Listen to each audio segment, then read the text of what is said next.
The slap came first. Before the command, before the warning.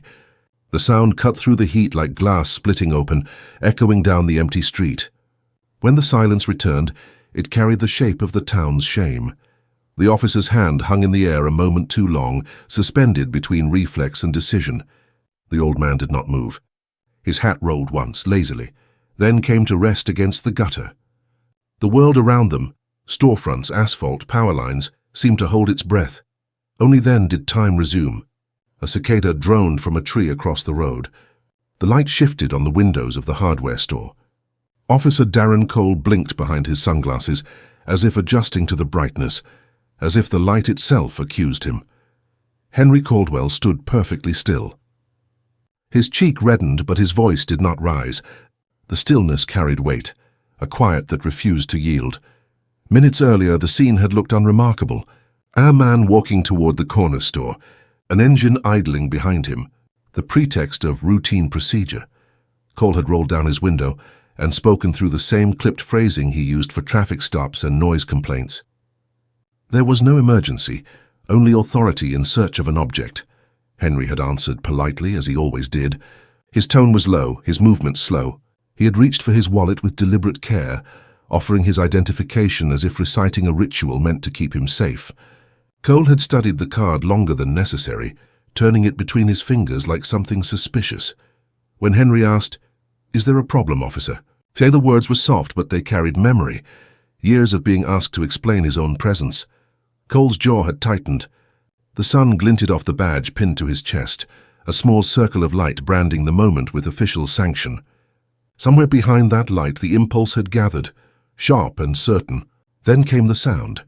Now in its aftermath, the town resumed pretending. A woman pushing a stroller turned down another street. A man inside the barber shop kept his eyes on the mirror, though the scissors in his hand had stopped moving. The air was thick with the weight of witness. Cole adjusted his belt, the metal buckle clicking against the holster. His voice emerged flat, bureaucratic. "Go on, then." Henry lifted his gaze, steady and unblinking. The red mark on his face looked almost ceremonial against the brown of his skin, proof and accusation in one. He reached for his hat, dusted it off, and placed it back upon his head with care. The gesture was precise, deliberate, almost regal. "You done?" he asked. Cole hesitated. The question landed without volume, but with the finality of a verdict. "You need to calm down," he said. Though it was clear who needed calming, Henry said nothing. He turned away, each step measured, each step a refusal to collapse into what was expected of him. His walk was the same as before, but slower now. Not weakness, not pain, simply weight. The street seemed to lengthen before him, as though the town itself wanted distance from what it had just allowed. Behind him, the cruiser door slammed. The sound ricocheted through the quiet blocks and settled into memory. At the corner store, the clerk looked up from the register. His eyes widened at the sight of the mark. Henry placed a few bills on the counter and pointed toward the folded newspaper stacked by the window. "Keep the receipt," he said. The clerk nodded but didn't speak. Words in such moments carried too much danger. Silence was the town's second language. Outside, the afternoon light had hardened. It bounced off car hoods, storefront glass, the distant dome of the courthouse. Everything gleamed with indifference. Henry walked back the way he had come, his reflection appearing and vanishing in each pane of glass, a man both present and erased. A breeze lifted briefly, tugging at the brim of his hat, but it stayed firm. The same could not be said of the people who had seen and turned away. By evening the story would travel in murmurs, an incident, a misunderstanding, a small thing. The sound of the slap would fade from conversation, but it would stay in the air like residue, recorded not on tape, but in the nervous silence of those who had heard it. Above the street, the courthouse dome caught the last of the sun and held it like a flame behind glass. The badge on Cole's chest and the hat on Henry's head, two emblems of power, one conferred, one earned, had met for a single second in that light, and the system, vast and polished, had already begun to file the moment away. Another entry, another record, another silence successfully maintained. It began as a blur, a hand, a sound, a startled voice. The video was only 8 seconds long, recorded from across the street by a teenager who hadn't meant to capture anything more than the heat shimmer of an ordinary morning. But in those 8 seconds, the line between authority and abuse played out with perfect, damning clarity.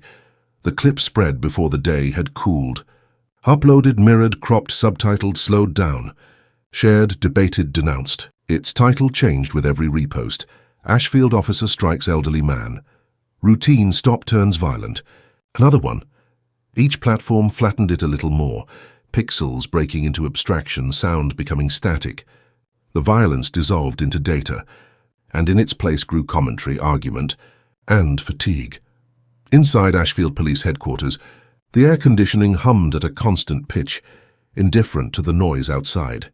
The building smelled faintly of disinfectant and old paper, an institution's way of pretending to be clean. The walls were lined with framed commendations, each one a photograph of certainty. The badges glinted under fluorescent light, like fossils of a moral order that no longer existed. In a glass-walled conference room on the 2nd floor, 5 men and 1 woman sat around a table that reflected their faces faintly, turning them into their own doubles. On one end, Chief Leonard Briggs adjusted his tie. Then the knot again, then the cuff of his shirt, small rituals of control before performance. On the screen behind him, the video played on a loop, mute. The image stuttered each time the slap connected, a frame frozen between gesture and impact. The officer's arm mid-swing. The old man's face turned slightly, almost serene in its submission. "Pause it," Briggs said. An aide stopped the playback. The silence that followed was almost reverent. Everyone stared at the image as if it were art, something to be interpreted, not condemned. "First thing," Briggs began, voice low and deliberate, "we don't call it an assault. We don't say strike or hit. We say contact, understood?" The others nodded. Pens moved. Words were rewritten before they were ever spoken. He leaned forward, elbows on the table. "The narrative's already moving faster than we are. The footage looks bad, but it's short, lacks context. That's what we focus on, context. Remind people they don't see what led up to it." He gestured at the screen. "The camera only catches the moment, not the reason. We make that distinction." Someone cleared his throat. "Officer Cole's union already put out a statement. They're saying he followed procedure." Briggs nodded once. "Good. Let them take the first heat. By the time we release ours, the public will already be tired." The woman at the table, Public Affairs Officer Dana Holt, spoke for the first time. "We should prepare something for the local news cycle by this evening, acknowledging the incident but stressing the investigation's ongoing."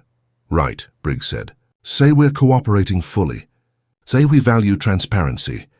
The word transparency lingered in the air like a reflection that revealed nothing behind it. On the muted screen, the video began again. Someone had turned on captions without realizing it. The words flickered at the bottom, "Stop resisting." But there was no sound, no resistance, only the movement of a hand and the collapse of an illusion. Briggs looked away from the screen. "Where's Cole now?" "In his car." "Parked out back," an officer said. "He's rattled. Keeps asking if he's on leave. Keep him quiet. No statements, no interviews. Tell him to stay off social media. He's not a villain. He's an employee under review. We treat him like one." The phrasing was clinical, designed to drain the act of its humanity, as though words could convert violence into paperwork. Downstairs, the phones kept ringing. Dispatchers took calls from reporters, from residents, from no one. The same questions repeated. What happened? Who was the man? Was he charged? The answers were identical. "The incident is under investigation." The phrase became a shield, repeated until it lost shape, until even the people saying it no longer knew what it meant. Across town, televisions flickered in diners and waiting rooms. Each screen displayed the same loop, the same frozen frame of the slap mid-motion. But the captions differed. On one channel, the text read, "Officer defends himself in confrontation." On another, "Police brutality in small Georgia town. The truth bent according to audience and angle." At the police headquarters, Chief Briggs stood before a mirror in his office. He rehearsed the coming statement, testing the rhythm of sincerity. "We are aware of an incident involving one of our officers. Our thoughts are with everyone affected. We ask the community for patience while the facts are gathered." He paused after each phrase, adjusting tone, volume, expression. His reflection stared back. 2 Briggses, identical and hollow. Through the glass wall behind him, he could see Dana drafting the press release. the glow from her monitor reflected in the window, turning her face ghostly. The words appeared in blue light. Ashfield Police Department prioritizes integrity and accountability. Outside, the day dimmed.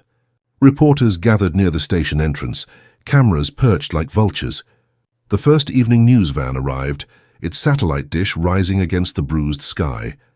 In a far corner of the building, Officer Cole sat alone in an interview room, the same kind used for suspects. The overhead bulb buzzed faintly. His hands rested on the table, palms down.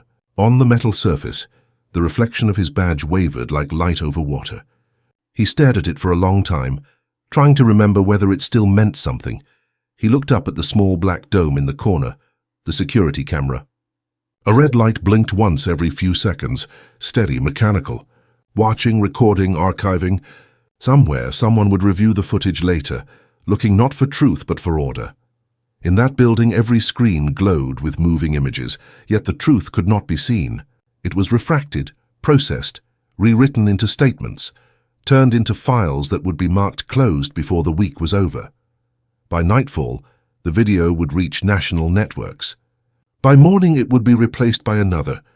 The cycle was efficient, merciless, a system of forgetting disguised as information. In the press room, Chief Briggs faced the cameras. Behind him, the flag hung motionless. The lights burned white against his skin. "Good evening," he began. Outside, the reflection of his speech played across the glass doors of the building, flickering, distorted, wordless. On those doors, the light of the screens became its own kind of static, washing over the emblem of the department, erasing the line between image and reality. And as the town watched itself on television, grainy and pixelated, the truth dissolved once more. Not destroyed, only absorbed, processed, contained. The system was working exactly as designed. In Washington, the air carried a hum that never stopped. The sound of ventilation systems, traffic beyond the federal blocks, the unending low current of a city that measured time by procedure. Inside the Hoover building, where walls smelled faintly of dust and coffee and the permanent residue of seriousness, Special Agent Marcus Caldwell sat alone at his desk. It was past 7. Most of the floor had emptied. The hum of fluorescent lights pressed against the ceiling like static, impersonal and constant. On his desk, the case file he had been reading lay open to a photograph of another man's crime. The ink was still drying on his notes, neat, disciplined, handwriting that betrayed nothing. His desk was a landscape of order, pens aligned, mug-centered, computer dark. He stared at the photo until it blurred into abstraction. Another face. Another story not his to fix. Then the phone light blinked, red, steady, waiting. He stared at it for a long moment before lifting the receiver. "Caldwell," he said. The voice on the other end hesitated. A small sound, half breath, half tremor. "Marcus." He closed his eyes. "Evelyn." The distance between them was usually polite. Holidays, brief calls, birthdays spoken through voicemail. His sister's voice now carried a weight he hadn't heard in years. "Marcus, something happened." "It's Dad." The sentence fell into the room like an object breaking on tile, small, final, impossible to unhear. Marcus said nothing. He could hear her shifting, the tremor in her breathing. He was stopped by a cop down by the store. Her voice faltered. "He's okay, he's alive."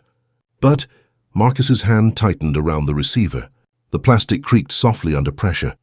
"But what?" "They hit him. A young cop. It's on video. It's everywhere now." The hum of the building seemed to grow louder, swallowing her words, making them unreal. Marcus stared across his desk at the dull glow of his monitor. The reflection of the blinking red light trembled across the screen. Heartbeat warning summons. "Where is he?" Marcus asked. "Memorial Hospital. They're keeping him overnight." A pause. He wouldn't press charges. Said he's tired.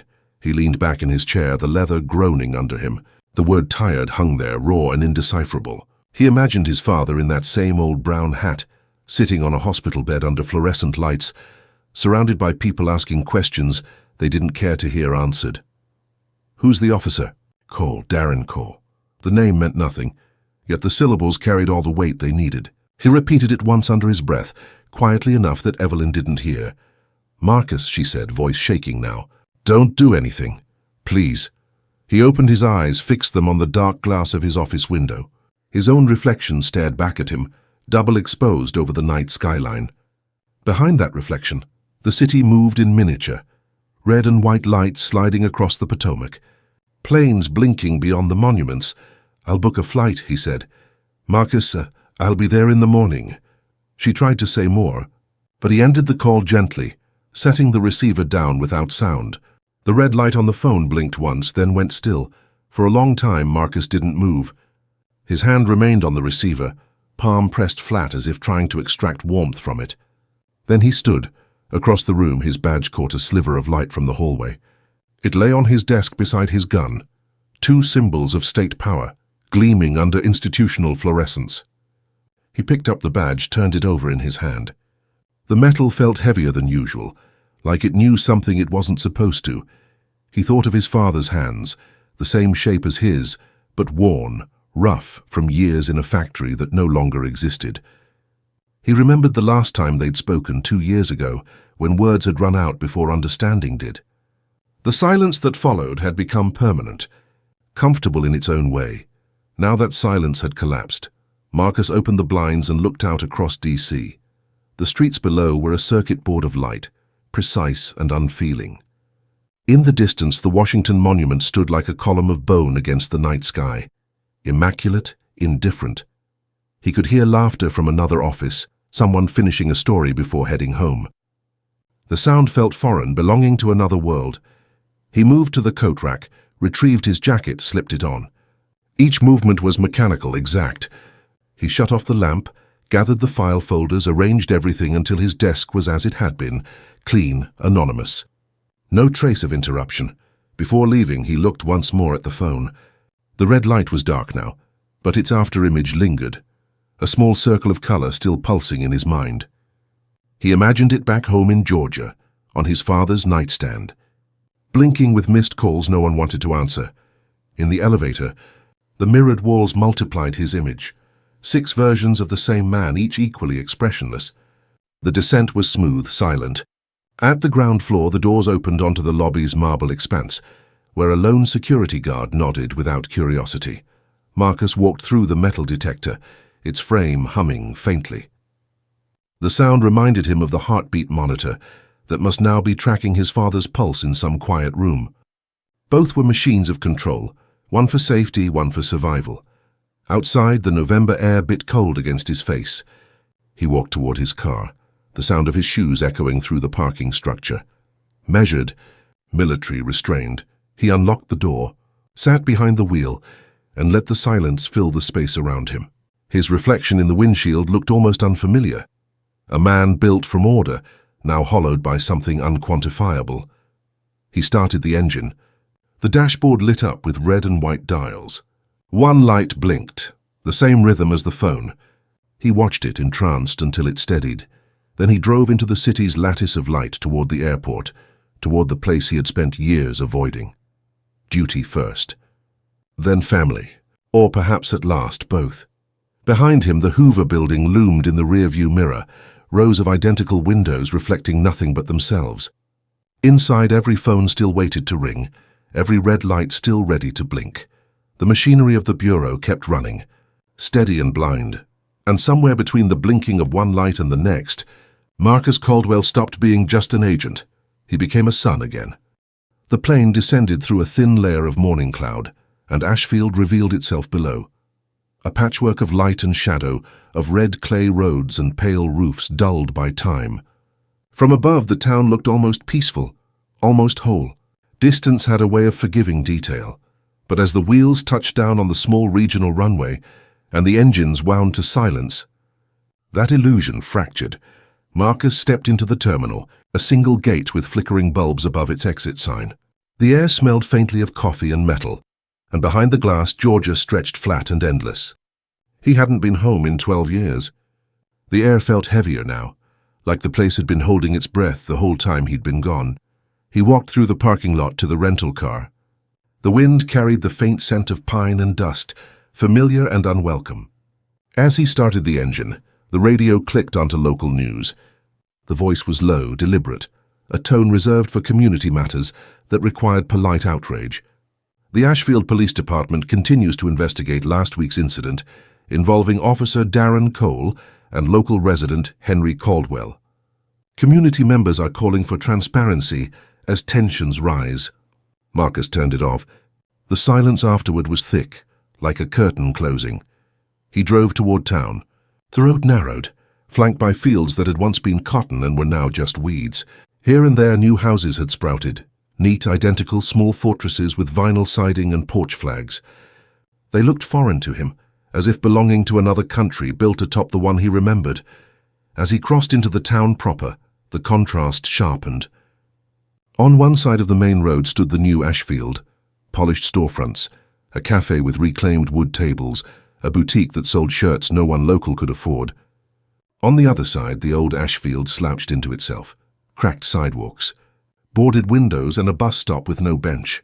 The divide wasn't new, but it had become architectural. He passed the street where he'd grown up, a row of modest homes beneath pecan trees that leaned with age. The Caldwell house still stood at the end, its paint faded, the porch railing bowed. The curtains in the front window were drawn. For a moment, Marcus slowed the car, watching it through the windshield. The sight struck him not with nostalgia, but with the cold ache of recognition. The past hadn't changed, only calcified. A horn blared behind him. He pressed the accelerator and kept driving. At the center of town, the courthouse rose from the square like a monument to continuity. Its white dome gleamed under the late sun, immaculate and cold. From a distance, it looked almost sacred. Up close, the cracks in the marble steps revealed something truer, a structure built for permanence, not justice. He parked near the courthouse and sat for a moment, studying it through the windshield. The flag outside moved lazily in the wind. A plaque by the entrance listed the names of local judges, their titles engraved in brass. The sunlight struck the metal hard, erasing the letters in its glare. He stepped out of the car. The sound of his shoes on the stone echoed faintly. Everything smelled of rain that hadn't fallen yet. The town seemed to be waiting, not for change, but for the return of normalcy. Across the square, a cafe door opened and two men in uniform stepped out. One of them was Cole. Even from a distance, Marcus recognized the set of the man's shoulders, that peculiar confidence born of impunity. Cole laughed at something the other officer said, gesturing with his hands, untroubled. Marcus didn't move. He simply watched. He felt no immediate rage, only a kind of analytical stillness, the way he'd been trained to observe before acting. His eyes tracked the small motions. Cole's relaxed posture, the subtle distance people gave him on the sidewalk, the sideways glances that followed him without ever landing. Authority reshaped the space around it, even in disgrace. Cole didn't notice him. The two men climbed into a cruiser and drove off, siren dark, speed casual. Marcus exhaled and turned toward the courthouse again. The dome reflected the afternoon light, a mirror of authority, dazzling and empty. It had seemed enormous when he was a boy. Now it just looked staged, like a set piece waiting for actors who no longer believed in their lines. He walked along the square. The faces had changed, but the rhythm hadn't. People still nodded without smiling, still spoke in lowered voices when the topic strayed toward anything larger than themselves. The same clock above the town hall still ticked 2 minutes slow. He passed the hardware store, its windows displaying tools no one was buying. A small TV near the counter replayed the same grainy footage. His father, the slap, the stillness after. The image was silent but unmistakable. The clerk saw him watching and quickly turned it off. "Shame what happened," the man said. Marcus didn't answer. He left before the silence could grow. Driving again, he turned down a side street that led to the outskirts toward the hospital. The roads narrowed further, houses crowding closer together. A child's bicycle lay in a yard, its back wheel still spinning from some earlier game. The sound of its clicking faded behind him as he parked beside the hospital's loading dock. He sat there for a while, engine idling. The hospital building rose in front of him, low-windowed, fluorescent at its edges. He could see his own reflection in the glass doors, the suit, the stillness, the controlled face of an agent, not a son. For a long time, he couldn't open the door. The disorientation of return wasn't nostalgia. It was exposure. Every sight and sound felt both familiar and hostile, as if the town had moved on without him, yet remained exactly as he'd left it. He looked once more at the courthouse dome, visible in the distance. rising above the roofs like a hollow promise. Its surface gleamed white in the dying light, faultless, untouchable. Then he turned off the car, pocketed his badge, and stepped into the thick Georgia air. The town didn't greet him. It simply watched him return. The hospital smelled of antiseptic and restraint. Every sound was softened. The shuffle of shoes, the faint rhythmic hiss of air through vents, the measured beeping that marked time in human intervals. Marcus walked the corridor without hurry, his hands deep in his coat pockets, his expression fixed in that precise neutrality the bureau had taught him. The nurse at the desk looked up as he approached. "Henry Caldwell?" She nodded toward room 214. "He's awake. Been asking for the window open." Marcus thanked her quietly, then turned down the hall. The door was ajar. He paused before entering, letting the light from the room stretch across the floor. A sterile white rectangle like a stage. Inside, his father sat propped against two thin pillows, his skin shadowed with the bruises that had begun to yellow at the edges. His breathing was steady but shallow. The television mounted in the corner played a muted newscast, an image of the courthouse, the chief of police at a podium. Henry's eyes weren't on it. They were fixed on the open window. The curtains swayed slightly, carrying in the smell of cut grass and rain-soaked asphalt. Marcus stepped in. "Hey, Pop." Henry didn't turn his head. His voice, when it came, was low, the gravel of age and resolve mixed. "You made good time." Marcus moved closer, setting his jacket on the back of a chair. "Caught the first flight out." "Didn't have to. I did." Silence settled, dense but not hostile. The monitor beside the bed kept its rhythm, steady, indifferent. Marcus watched the green line rise and fall. There was something grounding in it, something that refused to dramatize suffering. On the nightstand sat Henry's hat, brown felt, slightly frayed along the brim. It looked out of place among the sterile instruments and plastic cups. He reached for it once, adjusted its position by an inch, then let his hand fall back. That gesture, small, deliberate, held more meaning than words could manage. It was a reclaiming of order, of self. Marcus sat. "How bad is it?" Henry shrugged slightly. "I've had worse." "They hit you, Pop, and boy hit me," Henry corrected, not unkindly. "Don't make him the world." Marcus leaned forward. "You know it's not just him." Henry smiled faintly. "I know." The television flickered. The chief's lips moved in silent assurance. Behind him, flags and the town seal framed the performance. The subtitles scrolled phrases Marcus recognized from every bureaucratic script. Ongoing investigation. Community healing. Lessons to be learned. Henry gestured toward the screen. "You ever notice how they always talk like someone died but nobody's guilty?" Marcus didn't answer. "I don't need their apology," Henry said. "And I don't need you to chase it for me. That's not what this is, no?" Marcus hesitated. "I just need to understand why you're letting it go." Henry's eyes moved to him for the first time. Sharp, unclouded. "You think holding on makes you stronger?" Marcus met the gaze. "I think silence lets them win." Henry's hand rested over his chest, where the hospital gown gaped slightly to reveal the fragile architecture of age. The monitor pulsed beside him, a faint green echo of life measured in volts. "Silence isn't surrender," he said. "Sometimes it's the only way not to give them more of you." Marcus looked down, jaw tight. "That cop humiliated you in front of the whole town, and I'm still here." Henry's voice was calm without triumph. "He wanted to take my dignity. The moment I start begging for it back, he gets it." The window curtain lifted again, a soft wave of movement. The smell of rain deepened. Marcus leaned back, the chair creaking softly beneath him. "I've spent my whole career teaching people that justice means action. That you file the report, you build the case, you follow it through." Henry nodded slowly. "That's the kind they'll let you believe in." There was no bitterness in his tone, only knowledge. On the monitor, the green line ticked upward, paused, fell. The rhythm was patient, almost musical. Marcus found himself sinking his breathing to it. He wanted to say more, to promise some kind of retribution, to lay out plans, to speak the language of systems. But every word he could form felt small inside this room. His father's quiet presence, his worn hands resting like folded pages, made speech feel excessive. The nurse entered briefly, checked the chart, adjusted the IV. Henry thanked her with a nod. Marcus didn't speak. When she left, the silence returned fuller, more deliberate. "Evelyn told me you wouldn't press charges." Marcus said finally. Henry's gaze stayed on the window. The law's not made for men like me to win, son. It's made for us to behave. Marcus studied his father's face, the lines carved deep, the eyes still alert beneath the weight of years. He saw there not defeat, but a kind of endurance he hadn't yet learned. He spoke quietly. You taught me to stand up. I did. But I also taught you when to sit still. I don't know if I can do that, Henry smiled barely. Then don't. Just know what it costs. The beeping monitor punctuated the pause between them, steady, insistent. Outside, a siren wailed faintly, then faded. Marcus stood, walked to the window, and looked out. The town spread below. Small streets, low buildings, the courthouse dome gleaming white in the distance. From here it looked fragile, like something that could be wiped clean with rain.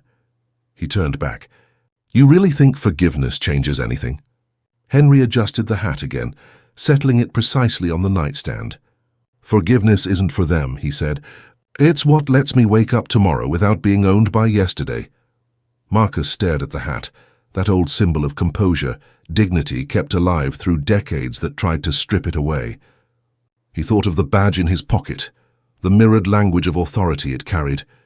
Two emblems of belief, each claiming a different kind of order. He sat again quietly. Henry closed his eyes. The monitor kept its rhythm. Marcus watched it, counting every beat. The longer he listened, the more he understood. The machine wasn't marking weakness. It was marking endurance, the quiet, unseen persistence that outlasted violence, headlines, and speeches. Outside, thunder rolled distantly, the sound low and slow, like the sky taking its turn to speak. Henry's lips moved faintly. You always think power's in the noise, but sometimes, son, it's in the stillness after. Marcus didn't answer. He reached for the hat, brushed a bit of lint from the brim and set it back where it had been, exactly as before. The green line on the monitor kept rising and falling as if in quiet agreement. The room was small, rectangular, and clinically bright, a kind of neutrality engineered to flatten emotion. No clocks, no windows, just a metal table, 3 chairs, and a red recording light pulsing at the far end like a mechanical heartbeat. Officer Darren Cole sat upright, spine straight, uniform immaculate. The creases in his sleeves were sharp enough to draw blood. Across from him sat 2 men from Internal Affairs, one taking notes by hand, the other watching the monitor feed. Their movements were slow, deliberate. The camera captured everything from a fixed angle, eye level, impersonal. The red light blinked again. State your name and badge number for the record, one of the investigators said. Cole leaned slightly forward. Officer Darren Michael Cole, badge number 2714. Date of incident? November 3rd. Location? Maple and 3rd near the corner store. The questions moved like clockwork, gears turning without friction. Cole answered each in the same steady tone. No hesitation, no tremor. His words had been rehearsed long before he sat down. Described the initial contact. I observed an elderly male walking in the roadway, obstructing traffic. I initiated a lawful stop to ensure his safety and to prevent hazard. The investigator's pen scratched lightly against paper. And then? Cole exhaled through his nose, eyes steady on the table. The subject became uncooperative. He ignored repeated commands to present identification and continued moving toward me in an agitated manner. I feared for my safety and for the safety of bystanders. I took necessary action to de-escalate the situation. The phrase landed with bureaucratic precision, feared for my safety. Words designed to end conversations, not start them. The second investigator looked up from the monitor. What form did that necessary action take? I used an open-hand strike. My intent was to create distance and regain control of the encounter. The room was silent, except for the faint hum of the camera. Was the subject armed? Not to my knowledge. Did he make verbal threats? Cole paused, just long enough to suggest contemplation, not uncertainty. He was non-compliant. His tone was confrontational. The investigator wrote something without looking up. Do you regret your actions, Officer Cole? Cole straightened slightly. Regret is a moral judgment, sir. I followed procedure. The red light blinked, once, twice, then again, steady, relentless. Each flash archived his performance into the system's memory. Every syllable entered a file that would outlast remorse. One investigator leaned back in his chair, studying him. You've been an officer for 6 years, correct? Yes, sir. Any prior disciplinary actions? No, sir. The pen scratched again. Paper-filled, folded, sealed. The system was completing its ritual. The camera captured the moment his jaw flexed, a brief pulse beneath the skin, almost imperceptible. Confidence or fear or nothing at all. Thank you, Officer Cole. That will be all for now. He nodded once, stood and adjusted his belt before leaving. The chair legs scraped the tile, a sound that lingered longer than the words. Outside, the hallway stretched long and narrow, lined with posters about professional integrity and community partnership. Each image showed a smiling officer kneeling beside a child, sunlight angled perfectly through the frame. Cole walked past them without seeing. At the end of the corridor, his union representative, a broad man in a navy suit, was waiting. "You did fine," he said as Cole approached. "Keep your head down, let me do the talking." Cole nodded. They stepped through the side door into the press area, a cordoned-off space in front of headquarters where microphones bloomed like weeds. Reporters turned instantly, cameras whirring to life. Cole kept his eyes forward, expression fixed in the practiced calm of someone who had been coached to seem human, but never vulnerable. The representative spoke first. "Officer Cole has fully cooperated with the internal review. We asked the public to allow due process to run its course. These situations are complex and we trust the investigation will reveal the truth." The word truth landed oddly, more like a placeholder than a principle. A reporter's voice cut through. "Is the officer on leave?" "Administrative," the representative said smoothly. "Standard protocol. Has he apologized to Mr. Caldwell?" The man smiled without warmth. "This is a matter under review. We won't be commenting further." Flashbulbs popped. Questions overlapped. The hum of the cameras replaced dialogue. Cole stood motionless, gaze slightly averted. The red tally lights on the reporters' recorders blinked in sync with the one from Internal Affairs. A network of surveillance looping endlessly, recording, preserving, reframing. From the corner of his eye, Cole could see his reflection in a camera lens, warped, circular, unblinking. For a fleeting second, he saw himself not as a man but as an entry in an archive, reduced to pixels and testimony. Then the moment passed. The representative touched his arm lightly. "That's enough. Let's go." They retreated to the car parked at the curb. The door shut with a dull thud, muting the chaos outside. Inside, silence reclaimed the space. Cole loosened his collar, exhaled. His pulse was steady. His hand brushed the badge on his chest, cool metal beneath warm fingers, and then dropped to his lap. The representative looked at him. "You'll be fine. These things blow over," Cole nodded. "Here." He turned his head toward the window. Across the street, a group of citizens stood clustered near the courthouse steps, holding signs. "Justice for Henry Caldwell. We saw the video. No more excuses." Their faces were calm, unsmiling. A few phones were raised, recording. Always recording. The red light of one phone camera blinked through the windshield. He looked away. "Best thing you can do now," the representative continued, "is stay quiet. Public forgets faster than it forgives." Cole's voice was even. "I wasn't wrong." "No one said you were." Cole turned the badge over in his hand, tracing its edge with his thumb. It caught a glint of light from the street lamps outside, momentary, sharp. He remembered the sound of the slap, not as violence but as authority restored. In his mind it had already begun to rewrite itself.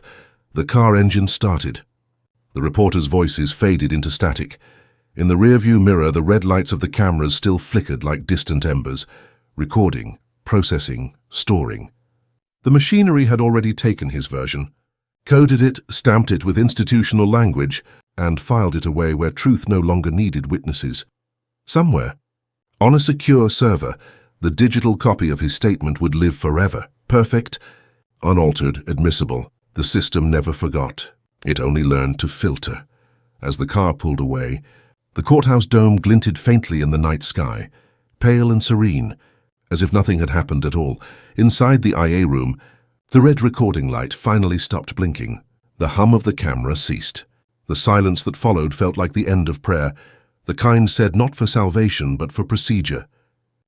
The conference room had no windows, only walls of soundproofed grey and a ceiling grid packed with fluorescent tubes that hummed faintly, a tone too high to be natural, too constant to ignore. In the bureau, light itself was a kind of discipline. It stripped colour from faces, flattened depth, erased the shadows where doubt might hide. Agent Marcus Caldwell sat near the center of the long glass table, jacket folded neatly over the chair beside him. His badge lay just visible at his belt, a quiet declaration of belonging. Around him, men and women in pressed suits filled the seats, their faces set to neutral. Laptops opened. Tablets blinked. A screen at the far end of the room displayed a frozen frame from a news segment. The Ashfield Courthouse. A crowd gathered on its steps. The assistant director, a woman with perfect posture and an expression honed by decades of controlled statements, began speaking without preamble. Thank you for joining us, everyone. We'll keep this short. As you're aware, the incident in Ashfield has drawn some media attention.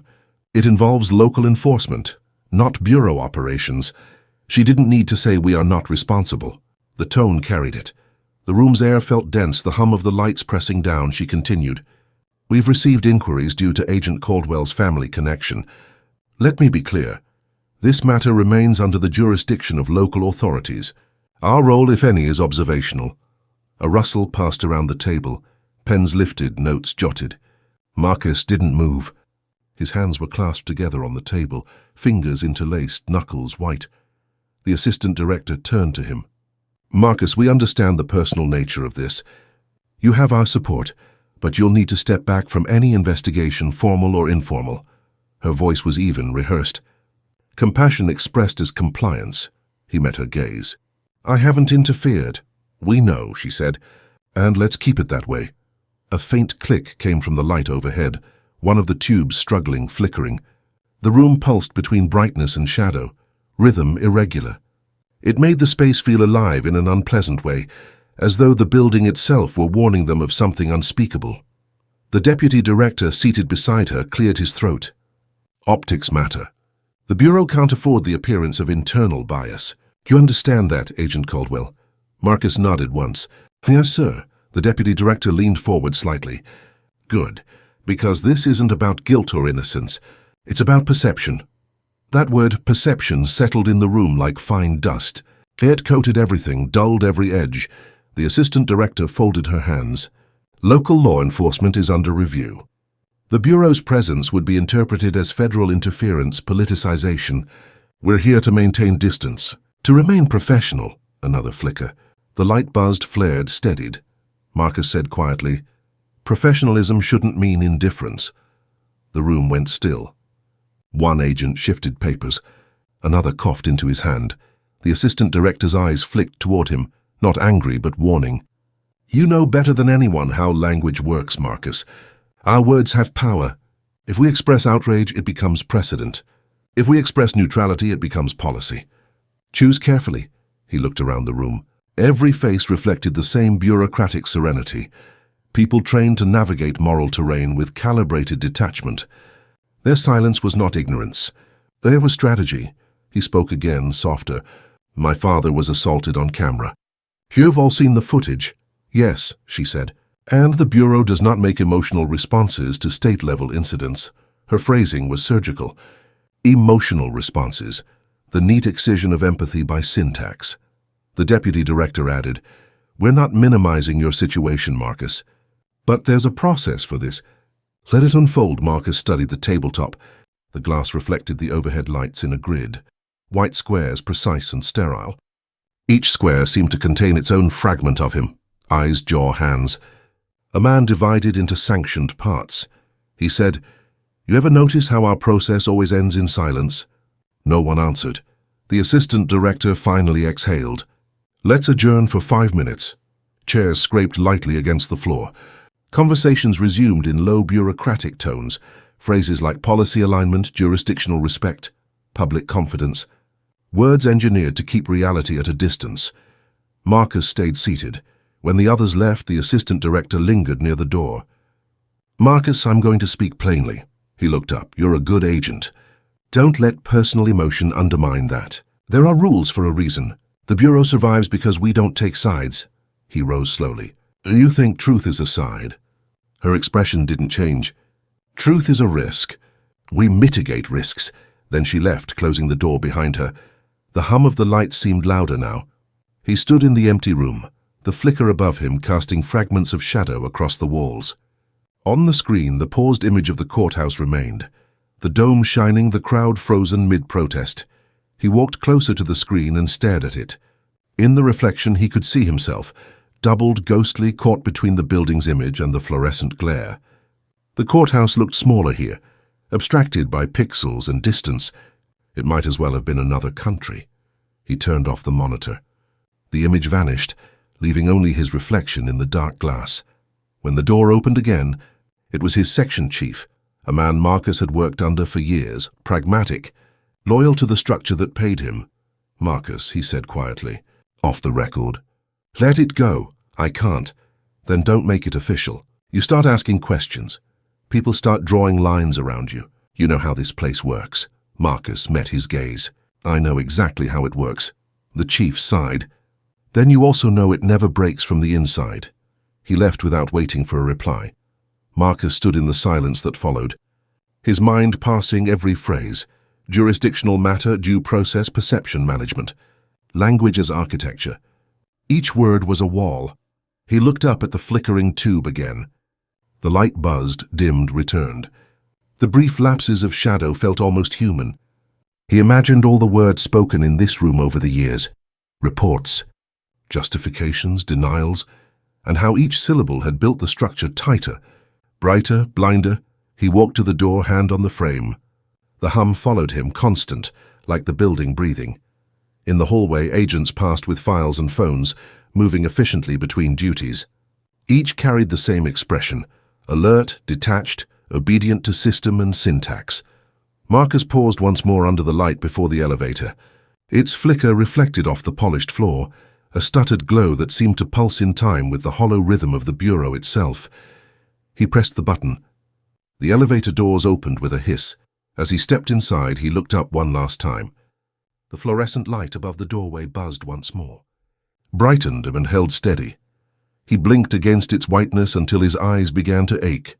Then the doors closed, and in the sealed chamber of light and silence, he felt the loneliness of integrity, the cold, soundless clarity of being right when it no longer mattered. The rain began before the meeting did, a low, steady percussion against the church roof, unhurried and unending. It tapped at the eaves, drummed on parked cars, slid down windows in patient vertical lines.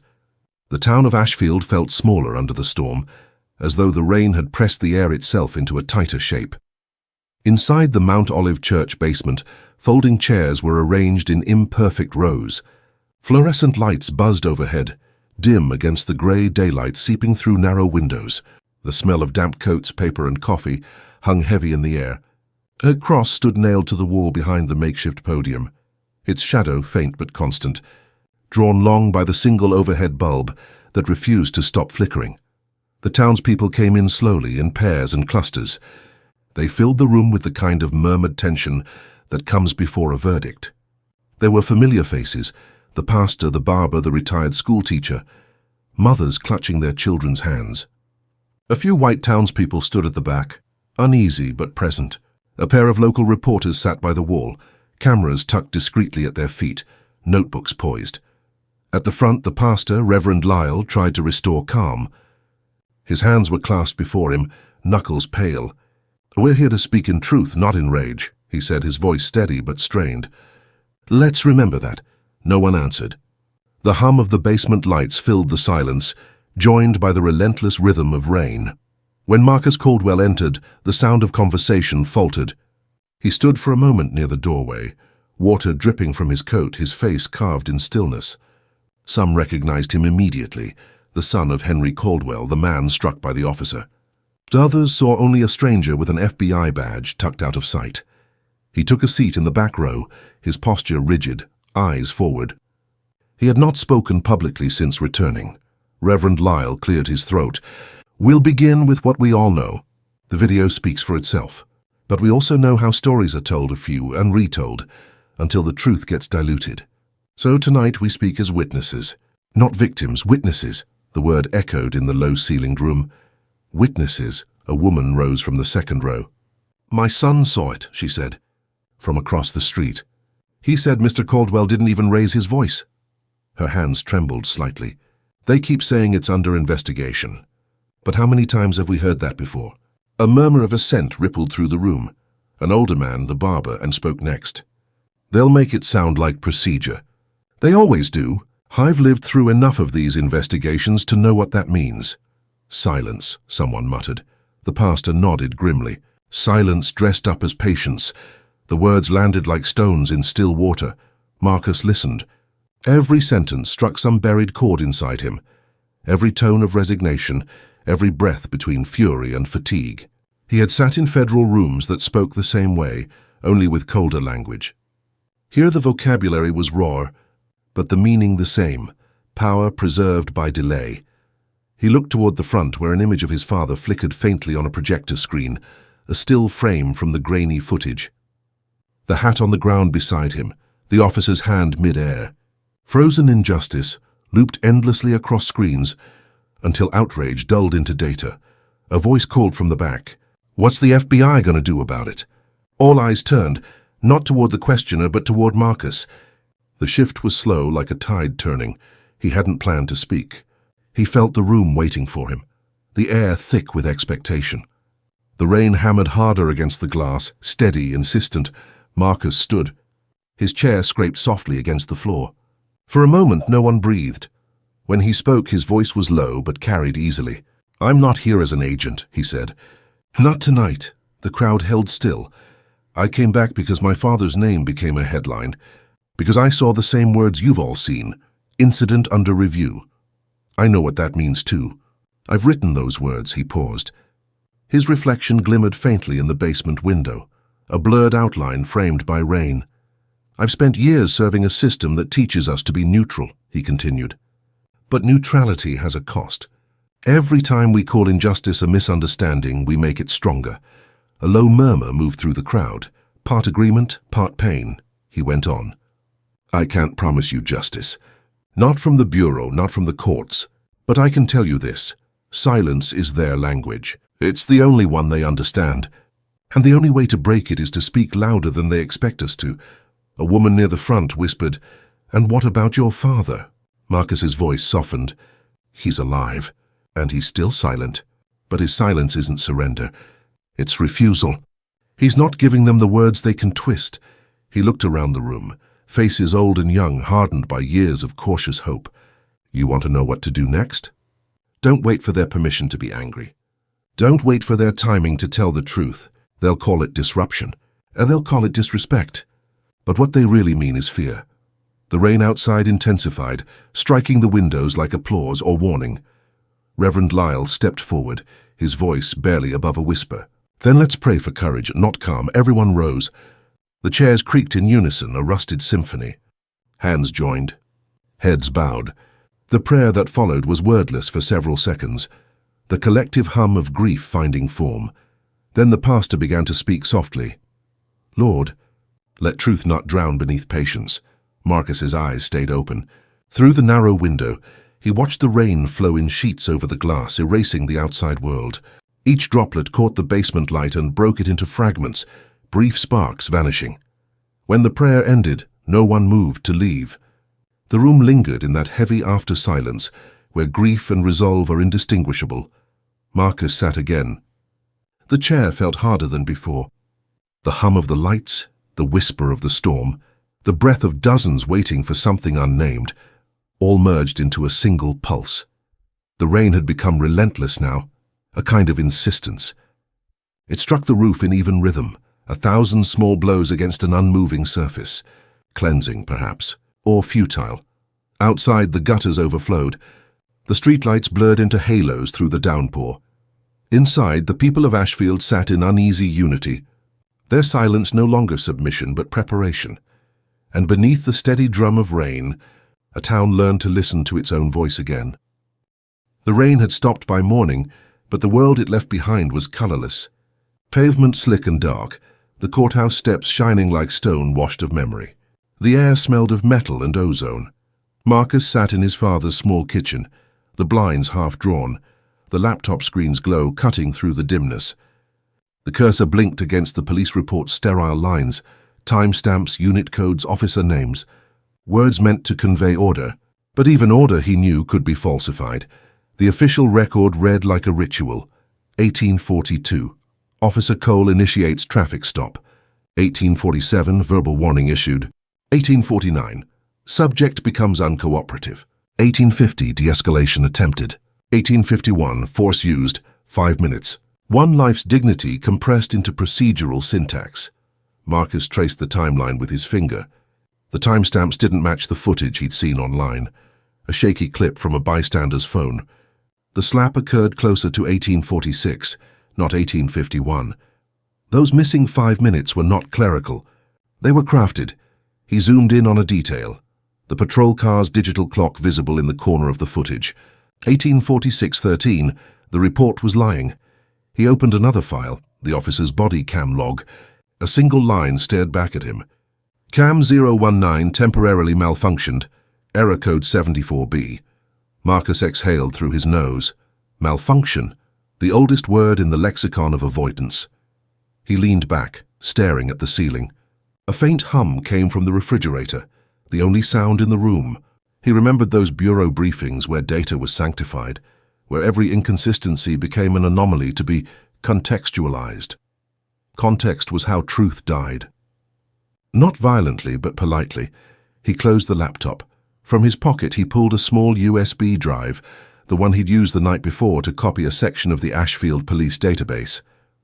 A quiet breach. He justified it to himself with a single thought. They've been hiding worse. He reconnected the drive and opened the copied archive. A folder labeled INTAF Backup appeared. Internal Affairs, a name that always implied action but rarely contained it. Inside were transcripts of interviews, most redacted. Officer Cole's statement was there too, typed with bureaucratic precision. The subject became agitated when I approached his vehicle. I feared for my safety. The sentence landed like ash, Marcus scrolled.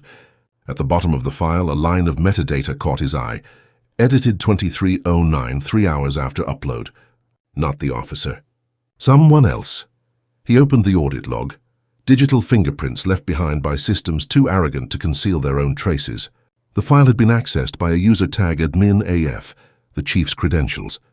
The same chief who'd promised transparency in the televised briefing 2 days prior. Marcus stared at the screen until the letters blurred. The act of editing an officer's statement was not carelessness. It was choreography. The machinery of self-preservation had moved exactly as designed. He copied the data, encrypted it. His pulse was steady, but his jaw ached from clenching.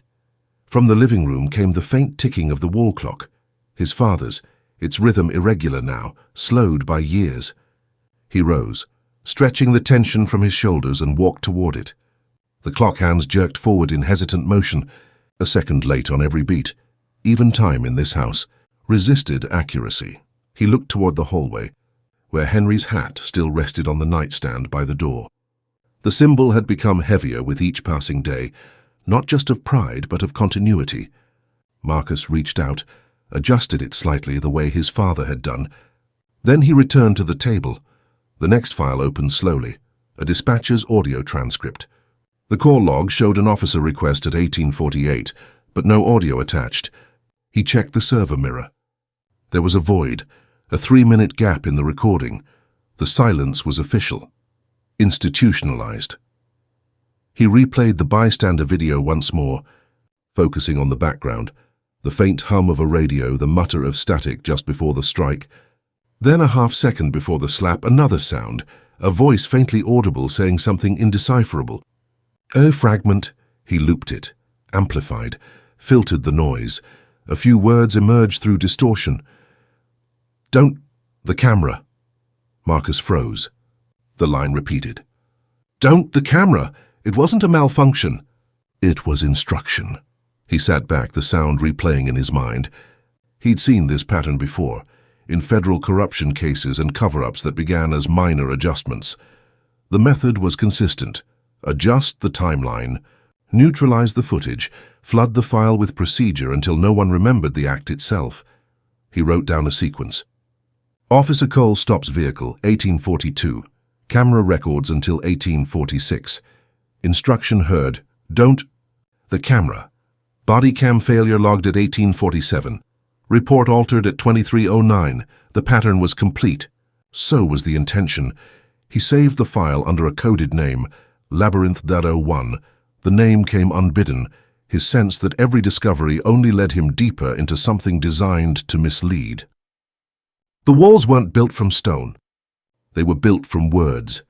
Outside, the sky had darkened again, the sun swallowed by returning clouds. Rain threatened at the horizon. Marcus closed his laptop, slid it into the messenger bag, and stood. His reflection in the window looked back at him, a man shaped by duty, now repurposed by grief. He had all the proof he needed to start something dangerous, but not enough to end it. The system, he knew, would not fear evidence. It would only fear exposure. He turned off the light and stepped outside. The street was quiet, empty. Water still clung to the asphalt in dark veins. He could smell the lingering rain, that scent of something freshly broken. In the distance, a patrol car passed slowly, headlights sweeping the houses. Marcus stood still until it disappeared. When he finally moved, it was with the steadiness of a man who understood that every step forward was also a step inward, deeper into the labyrinth, where truth waited not as revelation but as resistance. The wind shifted. The first drops began to fall again, soft, deliberate, returning. And as the rain thickened into rhythm, Marcus felt the weight of the silence he'd uncovered. Not absence, but design. Silence written into policy, protected by form disguised as law. He zipped his jacket, the hood up. The town around him blurred under the new storm. Each drop struck the ground like a clock tick out of sync, and he kept walking, into the rain, carrying the fragments of a truth the system had already begun to erase. The afternoon air hung heavy, the kind that makes sound travel slower. Heat rippled off the asphalt, rising in thin, wavering lines that distorted even the simplest shapes. The Ashfield Police Department sat square and pale under the sun, a building too clean for what it contained. Its glass doors reflected the street like a mirror, but not quite clearly enough to see yourself without distortion. Marcus waited across the road, hands in his pockets. He had been standing there for nearly 20 minutes, long enough for the rhythm of the town to take note, then pretend not to. A woman entering the post office glanced his way once, then turned her eyes to the ground. The silence between movements filled with cicada hum and distant sirens. When Officer Darren Cole finally emerged, the air seemed to tilt slightly. He stepped out with the brisk gait of habit, uniform pressed, sunglasses reflecting the sky. He looked smaller than he had in the video, or perhaps more human, which was worse. A man accustomed to control, now uncertain where it began or ended. Marcus crossed the street slowly. No hurry, no aggression, just deliberate steps cutting through the heat. Cole noticed him halfway across, froze for a moment, then adjusted his posture. When Marcus stopped a few feet away, neither spoke. The silence was thick enough to hold form. Cole shifted his weight, the movement betraying nerves he was trying to mask.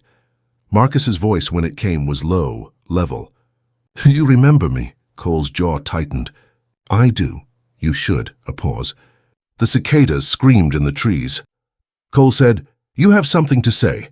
"Say it." His tone carried a trace of the authority he used on the street. Rehearsed, defensive. Marcus studied him the way he might study a suspect, cataloguing the flick of muscle, the shallow breath, the small tells of fear.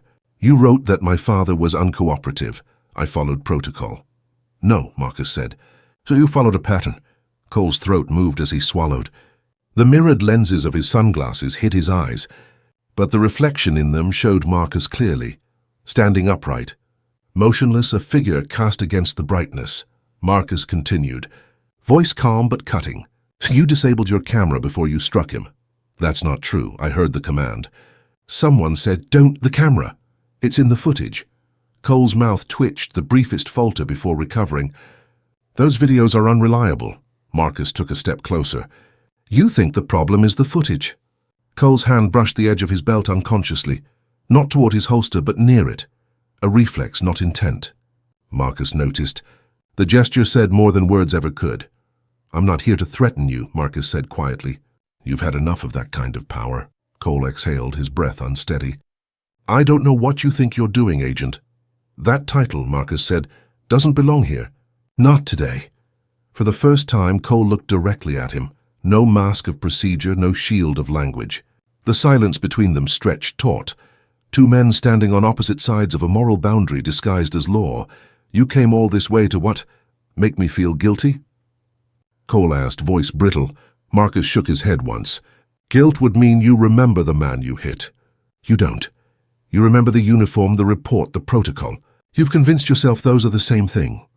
Cole's posture faltered, shoulders slanting, chin dropping slightly. For a brief moment, the badge on his chest caught the sunlight. Blinding, metallic, impersonal.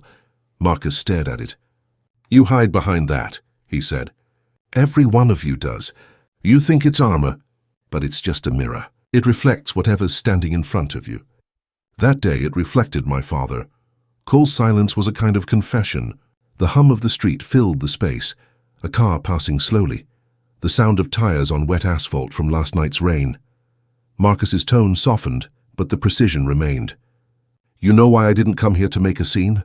Because scenes fade, headlines fade, but memory doesn't. You'll walk into that building tomorrow and every day after, and you'll still see his face when you blink. That's your punishment. The system will protect you, but your mind won't. Cole removed his sunglasses then, as if to prove something. Perhaps courage, perhaps denial. His eyes were bloodshot from lack of sleep. You think you understand what this job is? He said. I do, Marcus replied. It's the same one I have. Only difference is who you choose to serve when it matters. Cole opened his mouth, then closed it again. The light hit his face at an angle that made the sweat on his skin glimmer, like something already breaking down under exposure. Marcus didn't move closer, didn't raise his voice. He simply looked at him, steady, unblinking. The gaze held. It was not hatred. It was judgment. The kind that needs no witness. Seconds passed. Long ones. Cole shifted again, the weight of silence pressing against his chest. You can't do anything to me, he said finally, but it came out quieter than he intended. Marcus nodded slightly. That's the problem, isn't it? Cole turned then abruptly, as though motion could erase meaning. He walked back toward the precinct, every step betraying the effort to appear composed. His reflection followed him in the glass doors, the mirrored badge over his heart, catching the light one last time before the door closed behind him. Marcus stayed where he was. The sound of the door latch echoed faintly, then was swallowed by the heat and the hum. He looked at the reflection of himself in the same glass now, a blurred outline superimposed on the precinct's sterile interior. Two men, two reflections, the same institution dividing them. For a long moment neither moved. Then Marcus turned away, walking down the sidewalk with the same calm he'd arrived with. The air behind him remained still, the silence he left behind heavier than confrontation. The badge glinted once more through the glass as Cole disappeared inside, light catching its edge before fading completely. The confrontation was over, but the silence it left, that precise, surgical silence, was the truer reckoning. It would follow Cole into every hallway, every briefing, every mirror, and in that silence, somewhere beneath the hum of conditioned air and fluorescent light, the system itself seemed to shiver, not from fear of justice, but from the faint, unfamiliar pressure of being seen. The courtroom smelled of varnish and old air, the kind that clings to wood and silence. Every surface gleamed under fluorescent light, the railings, the benches, the polished seal of the state of Georgia fixed above the judge's chair. Nothing in the room was accidental. Even the arrangement of chairs spoke a language older than law, hierarchy carved into space. It was the first day of the trial. State of Georgia vs. Officer Darren Cole. A room full of bodies arranged in stillness. Marcus sat near the aisle, his hands folded, his face expressionless. His suit was plain, almost colorless, the kind of attire designed to erase individuality. He was not here as Agent Caldwell. He was here as the son of the man the system had renamed the complainant. At the far end of the courtroom, Henry Caldwell sat in the back row. His presence seemed to alter the air around him, quiet, deliberate, immovable. A band of bruised color still shadowed the side of his face, faint now but unmistakable. He wore the same hat resting loosely in his lap, thumb circling the brim. That hat, unbowed by the months that followed the slap, had become its own testimony. When Officer Darren Cole entered, the courtroom did not gasp. It simply exhaled, as though the room itself recognized him, not as villain but as participant in a ritual too familiar to resist. He walked to the witness stand with measured pace, uniform immaculate, badge polished. The sunlight filtering through high windows caught its edge briefly, that same reflection Marcus had seen in the precinct glass, now magnified by ceremony. The judge, an older man with the expression of someone trained to appear immune to outrage, nodded to the clerk. "Proceed." The prosecutor, a state-appointed man in a navy suit too large for him, rose. His voice was steady, cautious. "Officer Cole, please recount the events of May 10th in your own words." Cole's voice was practiced, smooth. "At approximately 1842, I initiated a traffic stop on a vehicle, matching the description of one reported earlier for erratic driving. The driver, Mr. Henry Caldwell, appeared agitated. I followed standard procedure." Marcus watched, not blinking. He had heard these words before, not from this mouth, but from the system's many mouths, all reciting variations of the same incantation. "Feared for my safety. Followed protocol. Used appropriate restraint," Cole continued. "When I requested his identification, he became confrontational. I attempted to de-escalate verbally. He resisted. I responded with minimal necessary force. The phrase hung in the air like disinfectant, sterile, choking, false. The prosecutor asked his next question without conviction. "Did you intend to harm Mr. Caldwell?" "No," Cole said. "I acted according to training." The defense attorney, sharp suit, colder eyes, leaned back, content to let the narrative fold neatly into place. The choreography was working. Marcus's gaze shifted to the jury box. 12 faces, most expressionless, a few looking down at notepads, as if taking dictation from inevitability. He wondered how many of them had watched the video, how many had told themselves that context must have been missing, that what looked clear must have been complicated. The courtroom, after all, was built to translate outrage into ambiguity. When the prosecutor finished, the defense rose smoothly. "Officer Cole," he said, tone dripping with rehearsed empathy, "you've served this town for 8 years, correct?" "Yes, sir." "No prior disciplinary actions?" "None." "And on that day you feared for your safety?" "I did." The words landed with quiet precision, pre-approved by the machinery of justification. Marcus leaned forward slightly. His hands clasped tighter, then a pause. The defense attorney turned to the jury. "This is not a case of malice, ladies and gentlemen. It is a case of misunderstanding, fear and perception." The word fear hung in the room like incense. The judge's gavel struck once, sharp and deliberate. The sound echoed through the chamber, cutting off whispers. It was a reminder. Sound in this room belonged only to the sanctioned. The prosecutor called his next witness, a technical specialist, to confirm the existence of the body camera malfunction. The specialist spoke in mechanical tones. "Error code 74B, data corruption, partial failure." Marcus could almost hear the script being read aloud. The same language he'd seen in reports, designed not to obscure but to outlast scrutiny. He looked at his father again. Henry hadn't moved. He stared straight ahead, hat in his lap, expression unreadable. His silence wasn't submission. It was endurance carved into posture. As testimony droned on, Marcus studied the rhythm of the room, the pacing of lawyers, the shuffle of papers, the courtroom clerk's steady keystrokes. It was a ritual of translation, human pain converted into legal phrasing, moral violence reduced to admissible evidence. When the recess was called, Marcus remained seated. The others filed out in murmurs and footsteps. Henry stayed too. They did not speak, but their stillness aligned. Two men shaped differently by the same wound. After several minutes, the bailiff approached Marcus. "Sir, we'll be closing the chamber for cleaning." Marcus rose, buttoned his coat. "You ever notice," he said quietly, "how the word cleaning always comes after the mess is already decided?" The bailiff blinked, uncertain if it was a question. "Sir?" Marcus shook his head. "Never mind." Outside the courthouse, the sun had turned harsh again, flattening every shadow into sharp contrast. He stood on the steps for a moment, watching people move. Lawyers in suits, reporters clustering near the curb, a few citizens pretending not to look. He could hear faintly inside the courthouse the next gavel strike as the judge called session back to order. The sound traveled through stone and glass, dull but commanding. Each strike was meant to signal control. But to Marcus it sounded more like punctuation, marking the end of another sentence in a story already written. He looked back through the doorway once more. His father had not yet risen. The hat still rested on his lap, fingers tracing the brim.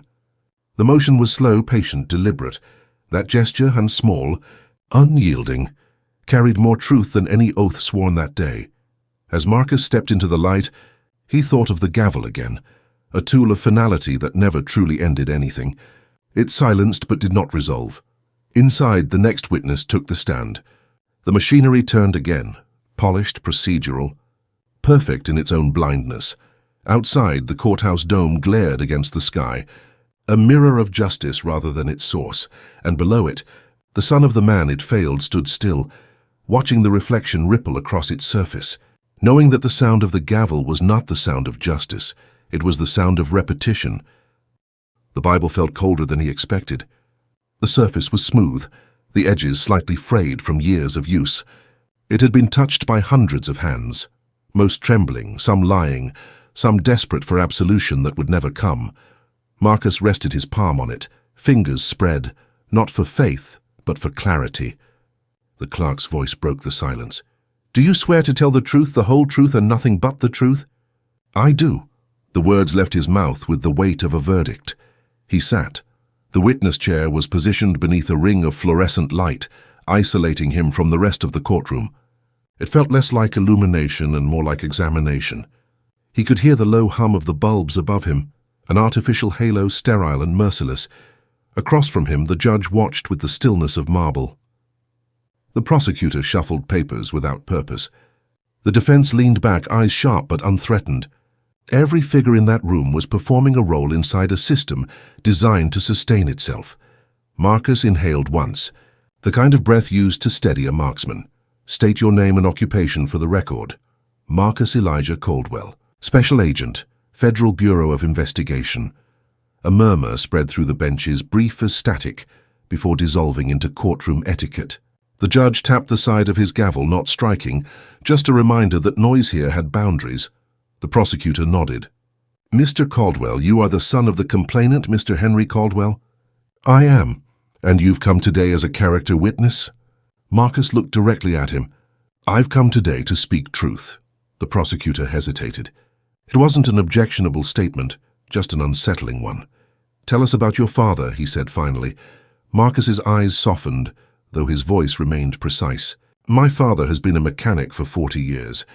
His hands have rebuilt engines, doors, and lives. He doesn't raise his voice. Not because he lacks conviction, but because he learned that noise often costs more than silence. He believes in dignity, not as performance, but as survival." He paused. The courtroom absorbed the silence like dry earth taking rain. "When I was 10, he continued, he told me never to beg for respect. He said, if a man doesn't see your worth, don't waste your breath showing him. Just keep standing." Cole shifted in his seat. The movement was small but audible, fabric brushing wood, tension revealing itself. "My father stood that day," Marcus said, voice low. "And a man in uniform mistook that posture for threat." The prosecutor tried to redirect. "Agent Caldwell, this isn't about—" "It's always about that," Marcus interrupted. "Not loud, but absolute. The moment we pretend it isn't, we surrender truth to comfort." The judge's eyes lifted from his notes. For a fleeting second, the courtroom was nothing but air and attention. Marcus's voice steadied again. "I've spent my career studying systems, criminal networks, bureaucracies, the architecture of power. They all share one instinct, self-preservation. Even now, this courtroom isn't asking what happened. It's asking how much of it we're willing to recognize." A faint tremor passed through the audience. A cough, a chair creak, a held breath released. Marcus leaned forward slightly. "The camera failed that day. The footage was lost. But failure doesn't erase evidence. It erases accountability. That's what systems learn to call justice, the space between proof and permission." He paused. His eyes swept the room. Henry sat in the back, same posture, same hat in hand. Their gazes met across the distance. No nod, not yet. Just a stillness shared. The prosecutor, unsettled but unsure how to proceed, glanced at the judge. "Your Honor, may we—" "Let him continue," the judge said quietly. The courtroom seemed to exhale again. Marcus turned toward the defense table. "Officer Cole," he said, addressing him directly for the first time. "You said you feared for your safety. I believe you. Fear is real. But fear without reflection becomes power's excuse. And when power stops reflecting, it stops being human. Cole's jaw clenched, but he said nothing. The silence that followed was longer than anyone expected. Marcus's tone softened, nearly reverent. My father won't speak about what happened. He doesn't need to. His silence is his protest. Mine is not, he looked back at the judge. That's all. The prosecutor started to ask another question, but the words seemed pointless. The air had already shifted. The official record would reduce it to a few lines. Witness provided testimony regarding father's character.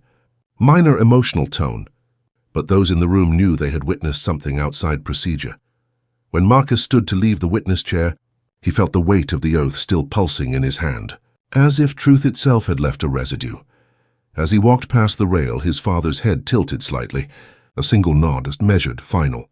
It was neither gratitude nor pride. It was recognition.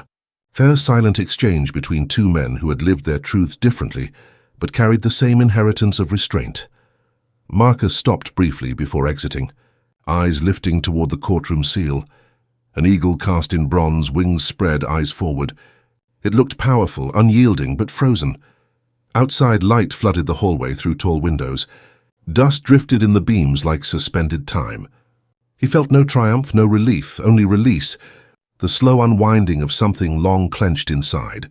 The oath still echoed faintly in his memory. The truth. The whole truth and nothing but the truth. Inside that courtroom, it had felt like defiance.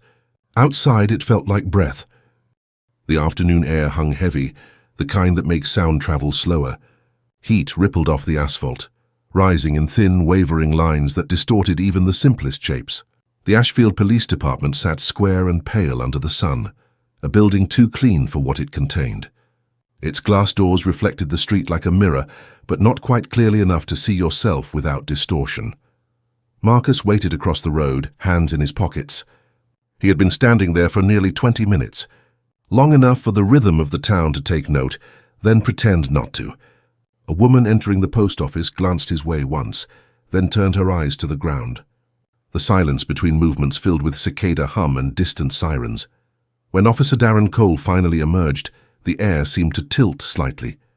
He stepped out with the brisk gait of habit, uniform pressed, sunglasses reflecting the sky. He looked smaller than he had in the video, or perhaps more human, which was worse. A man accustomed to control, now uncertain where it began or ended. Marcus crossed the street slowly. No hurry, no aggression, just deliberate steps cutting through the heat. Cole noticed him halfway across, froze for a moment, then adjusted his posture. When Marcus stopped a few feet away, neither spoke.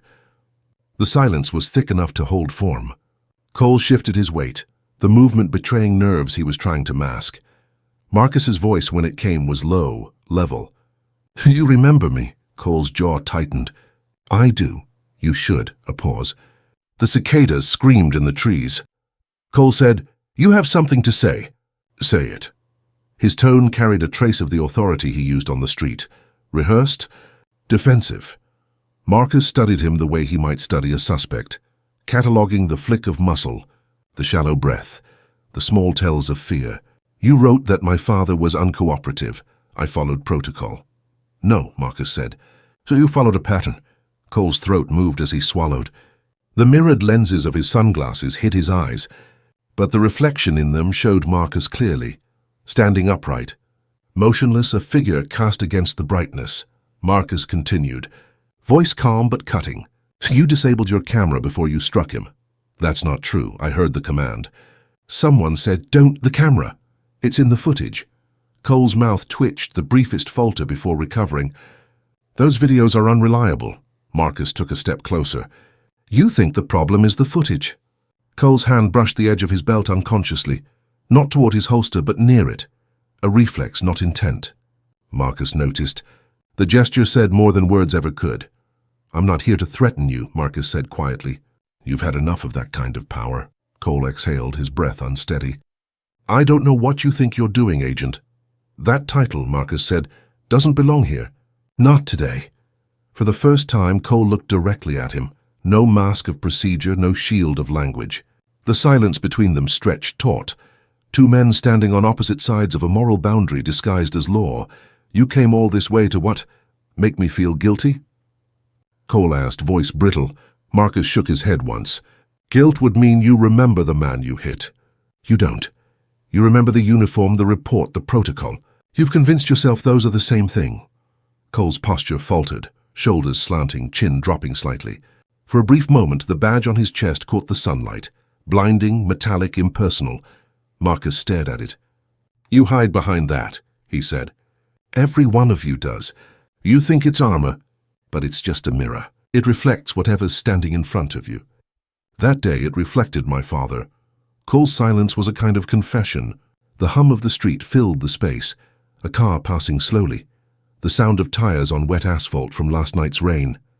Marcus's tone softened, but the precision remained. You know why I didn't come here to make a scene? Because scenes fade, headlines fade, but memory doesn't. You'll walk into that building tomorrow and every day after, and you'll still see his face when you blink. That's your punishment. The system will protect you, but your mind won't. Cole removed his sunglasses then, as if to prove something, perhaps courage, perhaps denial. His eyes were bloodshot from lack of sleep. You think you understand what this job is? He said. I do, Marcus replied. It's the same one I have. Only difference is who you choose to serve when it matters. Cole opened his mouth, then closed it again. The light hit his face at an angle that made the sweat on his skin glimmer, like something already breaking down under exposure. Marcus didn't move closer, didn't raise his voice. He simply looked at him, steady, unblinking. The gaze held. It was not hatred. It was judgment. The kind that needs no witness. Seconds passed. Long ones. Cole shifted again, the weight of silence pressing against his chest. You can't do anything to me, he said finally, but it came out quieter than he intended. Marcus nodded slightly. That's the problem, isn't it? Cole turned then abruptly, as though motion could erase meaning. He walked back toward the precinct, every step betraying the effort to appear composed. His reflection followed him in the glass doors, the mirrored badge over his heart, catching the light one last time before the door closed behind him. Marcus stayed where he was. The sound of the door latch echoed faintly, then was swallowed by the heat and the hum. He looked at the reflection of himself in the same glass now, a blurred outline superimposed on the precinct's sterile interior. Two men, two reflections, the same institution dividing them. For a long moment neither moved. Then Marcus turned away, walking down the sidewalk with the same calm he'd arrived with. The air behind him remained still, the silence he left behind heavier than confrontation. The badge glinted once more through the glass as Cole disappeared inside, light catching its edge before fading completely. The confrontation was over, but the silence it left, that precise, surgical silence, was the truer reckoning. It would follow Cole into every hallway, every briefing, every mirror, and in that silence, somewhere beneath the hum of conditioned air and fluorescent light, the system itself seemed to shiver, not from fear of justice, but from the faint, unfamiliar pressure of being seen. The courtroom was colder that morning. The air conditioning hummed louder than usual, a sound like restrained breathing. Light pooled along the polished benches, diffused through the narrow blinds, dividing the room into lines of shadow and exposure. The judge entered without ceremony. No one rose until the bailiff instructed them. The words "all rise" felt mechanical, stripped of reverence, the beginning of a ritual already decided. Marcus stood, motionless but awake in every nerve. Henry sat 2 rows behind him, hat in hand, fingers motionless this time. Officer Cole was already there, posture immaculate, face blank except for the faint twitch in his jaw that passed for composure. The jury filed in. 12 silhouettes, each carrying a sliver of the system's expectation. None met Marcus's eyes. They had been instructed not to. Neutrality required blindness. The judge cleared his throat. Has the jury reached a verdict? The foreman, a man in his 40s with careful diction, rose. We have, Your Honor. Please hand it to the clerk. The paper was passed forward, a small white rectangle traveling through the air like a verdict's physical manifestation, fragile and absolute. The clerk unfolded it, her fingers trembling not from emotion but from the weight of routine. She read it silently first, then handed it back to the judge. He adjusted his glasses. "In the case of State of Georgia versus Officer Darren Cole," he said, tone perfectly even, "on the charge of aggravated assault, the jury finds the defendant not guilty." The sound that followed was not a gasp but an exhale, the collective release of tension by those who had expected nothing else. A low murmur rippled through the benches, polite relief on one side, suffocating quiet on the other. Cole closed his eyes briefly, a gesture of practiced humility. His attorney touched his shoulder, a restrained pat that looked more like confirmation than comfort. Marcus did not move. The words hung in his chest, sharp but unsurprising. There was no shock, only the precise click of inevitability. Beside him, the prosecutor began gathering papers already half-folded. The performance was over. Henry remained seated, hat resting on his knee, eyes fixed on the judge as though searching for some evidence of humanity behind the robes and ritual. He found none. The gavel struck once. Court adjourned. That single sound echoed longer than it should have, not in the room but inside Marcus's body. A note of finality, hollow and permanent. He turned to look at his father. Henry met his gaze, calm, unflinching. There was no visible pain, no anger, just the steady stillness of someone who had seen this ending too many times to name it tragedy anymore. Outside, sunlight blazed against the courthouse facade. The dome glinted as if mocking reflection, justice mirrored and distant. Reporters gathered near the steps, microphones poised, cameras blinking red. Cole exited through a side door, escorted by his attorney and a silent phalanx of uniforms. The air outside was heavy, almost metallic, thick with humidity and exhaust. Marcus stepped out last. The courthouse doors closed behind him, with a soft hydraulic hiss sealing in the theater. On the steps, people were already dividing themselves into categories: supporters, skeptics, spectators. The same choreography that followed every verdict like this. A woman shouted, "Where's the justice?" A man answered, "It's the law." The dialogue ended there, unfinished, both lines true in their own way and therefore useless. Henry emerged slowly, leaning on the railing, hat in hand. The crowd parted for him without being asked. He didn't speak to the press, didn't raise his voice. He just looked down the street, the same one where it began, and breathed in the same air unchanged. Marcus descended the steps beside him. The courthouse loomed behind them, massive and indifferent, its columns immaculate. The stone looked eternal, but it wasn't. Systems never are. They only pretend to be. At the bottom of the steps, a small puddle from last night's rain reflected the courthouse dome. Marcus looked into it, the inverted image of authority trembling with each ripple of passing feet. He crouched briefly, staring at it, then stood again. His phone buzzed once, a message from a colleague in D.C. "You did what you could." He stared at the words until they blurred. What he could. Not what was right. Not what was necessary. He turned off the screen. The reflection of his own face vanished in the black glass. Henry's voice broke the silence, low and steady. "It don't end here, son." Marcus looked at him. "Where does it end?" Henry adjusted his hat, setting it firmly on his head. "It don't." They stood there for a long moment, father and son at the base of a monument to order that had never included them. Cars passed. People drifted away. The heat thickened. The courthouse behind them became just another building, its grandeur fading with distance. Marcus felt the exhaustion settle not in his body, but in his clarity. The truth was visible now, sharp, defined, almost blinding. It brought no comfort, only understanding. He glanced back once more at the courthouse steps, the same steps where Cole had smiled briefly for cameras, where the gavel's echo still seemed to vibrate faintly in the air. Each stone was worn smooth by years of verdicts just like this. Each step was a repetition, a ritualized descent into acceptance. Marcus exhaled slowly. The air tasted of metal and memory. He thought of the oath he'd spoken days earlier, the whole truth and nothing but the truth.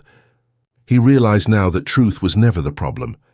The problem was where it went to die, inside polished rooms where justice was only ever staged.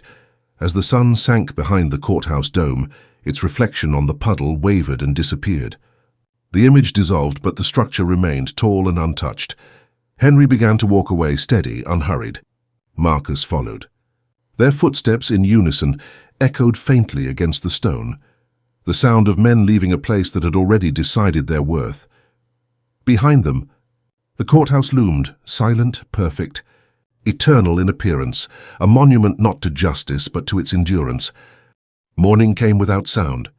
The light slipped across the horizon like a slow confession, brushing over rooftops, fences, and empty streets, still damp from night dew. Ashfield looked softer in that hour, as if the town itself was pretending not to remember what it had done. Marcus parked outside the small white house where he'd spent his childhood. The porch sagged slightly now, the paint worn to grey. The air carried the faint scent of soil and motor oil, Henry's scent, stubborn and familiar. Inside, the house was dim but orderly. The ticking wall clock measured time with the same indifference as always, each second landing like a soft verdict. Henry sat in his armchair near the window. The morning light caught his face at an angle, softening the bruises into something like shadowed memory. His hat rested on the armrest, a fixture as much as the man himself. Marcus paused in the doorway. Neither spoke at first. The silence between them had grown comfortable, not empty, filled with everything that didn't need to be said. Henry's voice came out low, rough around the edges. "You're heading back," Marcus nodded. "They called me in." "Another case?" Henry smiled faintly, though it didn't reach his eyes. "Always another case." Marcus took a slow breath. "How you feeling, Pop?" Henry didn't answer right away. He looked toward the window, toward the pale light gathering at the horizon, like the earth still turning. "That's something." Marcus sat across from him, elbows on knees, hands folded. The posture felt formal but necessary, the way he'd learned to speak to power, except now the power was memory. Henry's eyes drifted toward the hat. "You remember when you was little? How you'd try that thing on and it'd fall right over your eyes?" Marcus smiled, small and brief. "You said I'd grow into it." Henry's voice lowered. "Guess you did." The light climbed higher, spilling across the floorboards, tracing slow patterns over the faded rug. Dust motes floated like quiet witnesses. "I saw you in that courtroom," Henry said. "Heard the way you talked. You didn't raise your voice. That's how a man should sound when he's carrying truth." Marcus swallowed hard, not trusting his voice yet. Henry leaned back, breath catching faintly. "They don't hear us, son. Not the way we want. But you keep speaking anyway. Don't matter where, just keep walking." "Keep walking," Marcus repeated. The words landed like a hand on his shoulder, light but immovable. They sat in silence again. Outside, a bird called once, distant and unhurried. Marcus rose slowly. "I'll come back soon," Henry nodded once. "You'll do what you got to do." At the doorway, Marcus paused. He looked around, the shelves lined with tools, the photographs fading under the weight of years, the faint hum of the refrigerator filling the small house like a heartbeat. He knew this scene would stay fixed in his mind, even as the world moved forward. Henry's voice followed him softly. "Ain't nothing changes fast, but it does change. One step at a time." Marcus turned. His father had closed his eyes, head tilted toward the light. The hat still rested on the chair's arm, untouched. For a moment, Marcus considered saying something, a promise, a vow, anything to bridge the silence. But he knew it would cheapen the moment. Some truths didn't need witnesses. He left quietly. The morning air met him like a clean blade, sharp, cold, clarifying. He stood on the porch and looked out at the street. No cars, no people, just the slow spill of sunlight against cracked pavement. He walked to the car and started the engine. The sound seemed too loud for the hour. Driving through Ashfield felt like moving through a memory that refused to fade. The streets were narrow, lined with houses that looked half asleep. He passed the old garage where Henry had worked, its sign peeling but still legible. Caldwell Auto Repair, honest work, fair price. He slowed near the precinct, the same building where Officer Cole had once filled out his use of force report. The blinds were drawn. The American flag outside hung limp in the still air. Further down, he passed the courthouse, sunlight glinting off the dome again, bright and indifferent. The steps were empty now, scrubbed clean of yesterday's gathering, as if history could be erased by morning. He didn't stop. At the town's edge, the road widened into open country.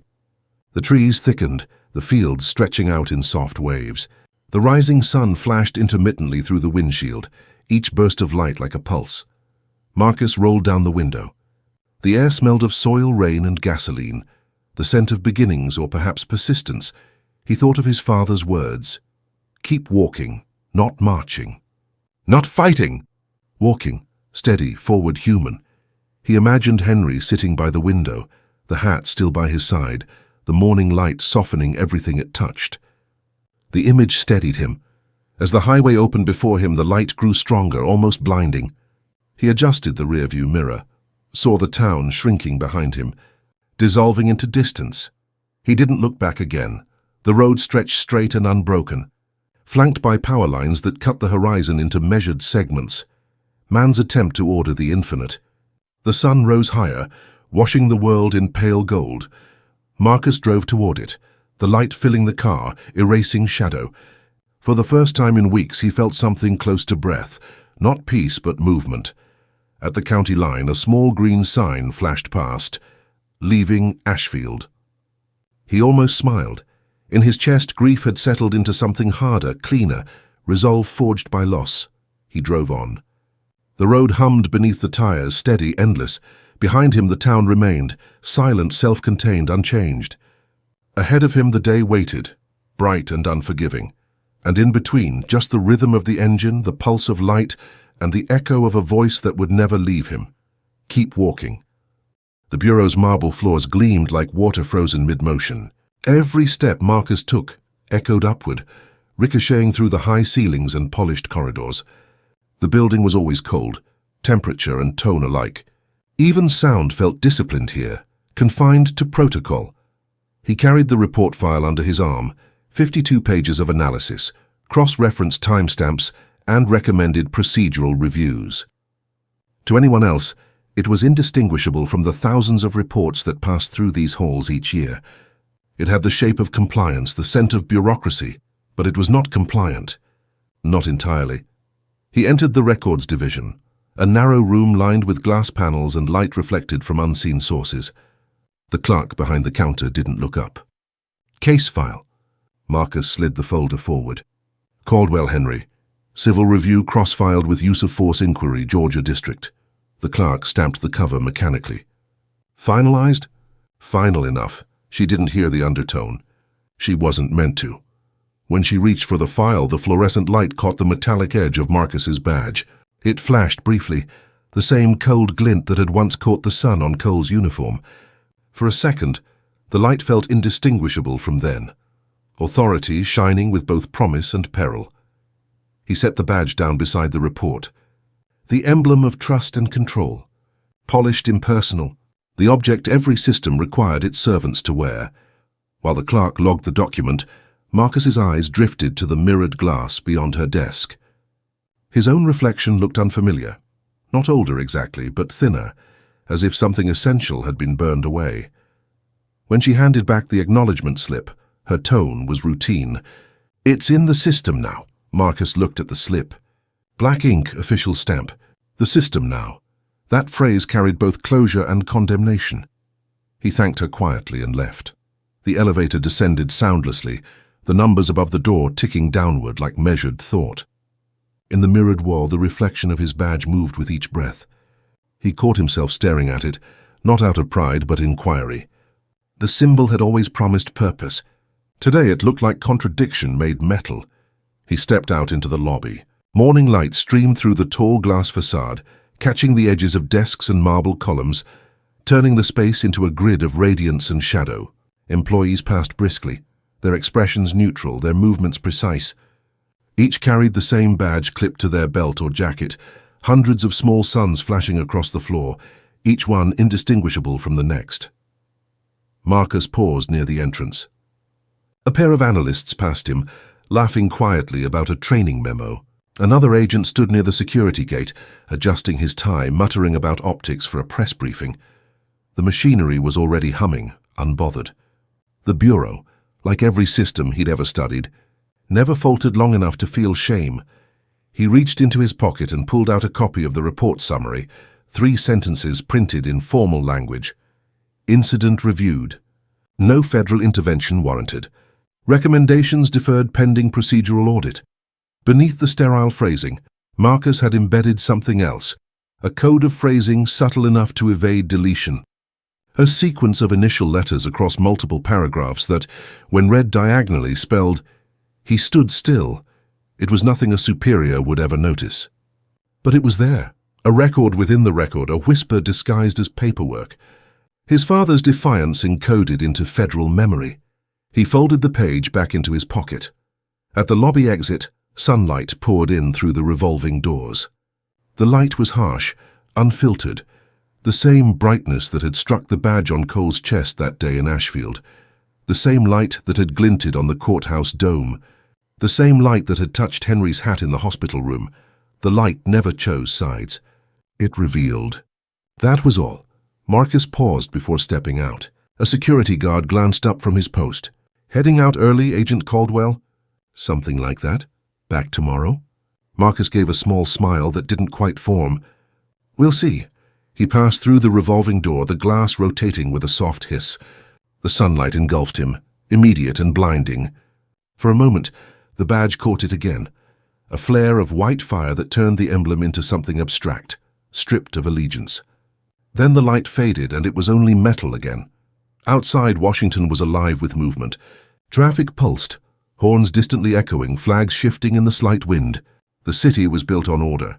Symmetrical buildings, deliberate avenues, facades of permanence. But Marcus saw through it now. The symmetry wasn't stability. It was repetition disguised as design. He walked toward his car parked along Constitution Avenue. The city's marble monuments glimmered in the distance, each one claiming to honor justice, freedom, sacrifice. He knew now that monuments didn't preserve meaning. They preserved memory's illusion. He thought of Henry, of the hat, the quiet eyes, the final morning. Keep walking. He adjusted the badge on his belt, then unpinned it. For a moment he held it in his palm. It was heavier than it looked. The emblem reflected the sky, fractured into small pieces of blue and silver. He placed it in the glove compartment, closed it gently. The car's engine started with a low hum. He didn't turn on the radio. The silence was enough. As he pulled away, sunlight stretched across the dashboard, dividing the car into bands of gold and shadow. In the rearview mirror, the bureau's facade grew smaller, the flag in front of it fluttering without conviction. He drove toward the edge of the city, where buildings thinned and the road widened, a continuation of the same line that began in Ashfield. Systems did not break easily, he thought. They outlasted anger, outlasted proof, but somewhere inside them, someone always left a mark, a phrase, a gesture, a coded defiance that refused erasure. The report was filed. The machinery would continue, but the message would remain. He stood still, and maybe, Marcus thought, that was the beginning of movement. The car merged into traffic. The morning sun flared against the windscreen, a final blinding blaze before leveling into calm. The world, as always, looked orderly from the outside. Inside, something had shifted. The light followed him down the avenue, glancing once more off the badge tucked away in the dark, a silent witness to both complicity and conscience. The same light. A different man.